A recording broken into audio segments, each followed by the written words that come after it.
School districts are working to finalize upcoming budgets, and today they learned just how much funding they'll likely get per student. Good evening, everyone, and thank you so much for joining us tonight for the news at 6. I'm Luke Birdsall. And I'm Elizabeth Kling. The Iowa House passed a 2% increase in state supplemental aid for schools next year, sending it on now to the governor's desk. The aid will increase per pupil funding by about $160 per student. It's the third year in a row that that rate has decreased. And schools across the state are currently struggling to solidify budgets, and many are making cuts. KWWL's Emily Moss joins us live in the newsroom now with more on this. Emily.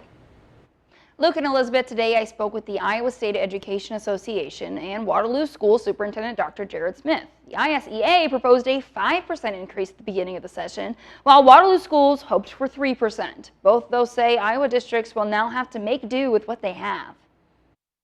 We kind of had a feeling it would be 2% all along. The Waterloo Community School District is already prepared after the state legislature passed a 2% SSA rate for the next school year. Dr. Jared Smith says their budget already accounted for the lower rate. Each year it makes us things get tighter and tighter. Districts across the state, including Waterloo, are making cuts due to funding reductions. Dr. Smith says as long as state rates remain lower than inflation, it's likely to continue. Ultimately, year over year, if you get 2%, say, or 2.5, and the cost of living or the inflation is 3.5%, which is kind of what it's been, the numbers just don't really work in your favor. The Iowa State Education Association is hoping by next legislative session there is an increase to the funding to match other legislative priorities passed this session, such as the governor's school math law passed this week. If we want first in the nation math results or first in the nation literacy results, we should be willing to also make investments in the public schools that are providing those services. For Waterloo schools, Dr. Smith is grateful for any funds provided and says this rate won't have any impact on their current budget proposals. But if rates continue to decline, things could change in the years to come. It doesn't really change the way we're handling our budget